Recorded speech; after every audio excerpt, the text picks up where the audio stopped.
Isang mapagpalang linggo sa ating lahat.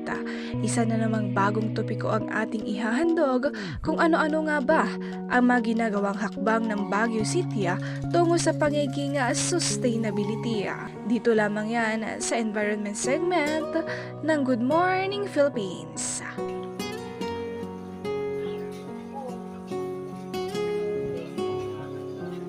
Ang lungsod ay nagsimula ng magpatupad ng mga hakbang upang isulong ang mga proyekto at polisiya na nagpapalakas sa kanilang sustainable environment practices.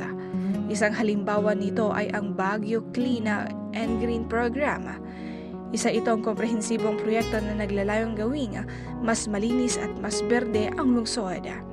Ang programa ay may kasamang mga tree planting activities, environmental education at ang pagpapalawak ng mga green spaces upang mapanatili ang likas na yaman ng Baguio City. Una na rito, ang Urban Forest and Watershed Management Plan na ipinapatupad ng lokal na pamahalaan ay naglalayong protektahan ang mga kagubatan at mga watershed sa paligid ng lungsod.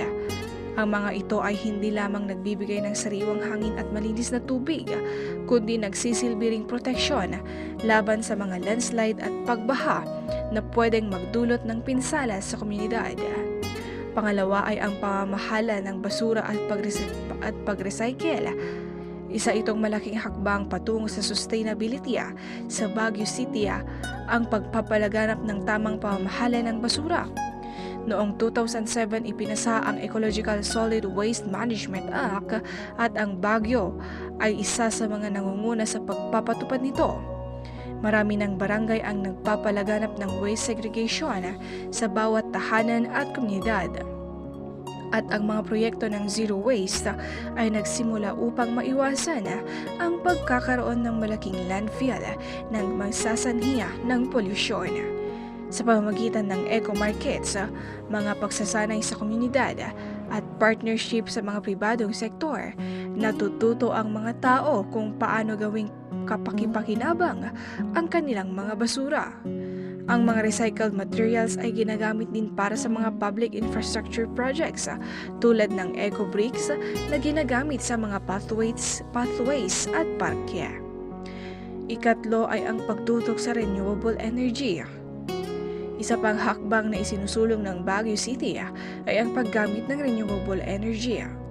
Sa pamagitan ng paggamit ng solar energy sa ilang pampublikong pasilidad at mga proyekto ng lokal na pamahalaan, pinapakita ng Baguio ang kahalagahan ng mga alternatibong mapagkukunan ng enerhiya upang mabawasan ang carbon footprint ng lungsod. Ang mga residential at commercial establishments ay hinihikayat ding mag-install ng solar panels upang mapababa ang kanilang konsumo sa kuryente at mabawasan ang dependence sa mga fossil fuels. Ang pamahalaan ng Baguio ay nagtataguyod din ng mga proyekto para sa energy efficiency upang mabawasan ang enerhiya na ginagamit sa mga pampublikong gusali at pasilidad. At panghuli ay ang pagtangkilik sa organikong agrikultura. Isa sa mga pinakamahalagang bahagi ng sustainable development sa Baguio ay ang pagtangkilik sa organikong agrikultura. Sa pagtutok ng mga organic farming practices, ang Baguio ay nakakapag-produce ng mga lokal na produkto na hindi lamang masustansya, kundi mas ligtas sa kalusugan ng mamamayan at ng kalikasan. May mga farm-to-market programs na sinasagawa upang matulungan ang mga lokal na magsasaka, at ang mga produktong organiko ay itinatampok sa mga farmers market ng lungsod.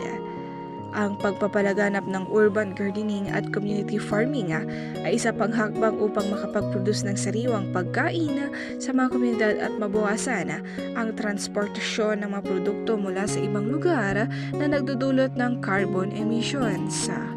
Itong mga hakbang na ito ay ginagaya na rin ng mga iba pang mga probinsya at syudad sa buong Pilipinas. Pero hinay-hinay lang muna tayo mga kabombo at pansamantala pa nating tatapusin dito ang ating topiko. At sa susunod ay atin na mga tignan kung ano nga ba ang pwedeng maging papel ng komunidad para mas lalong successful at makamit ang sustainable environment Baguio City. Muli ako po ang iyong lingkod.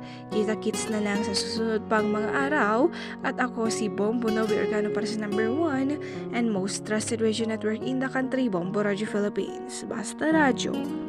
Bombo!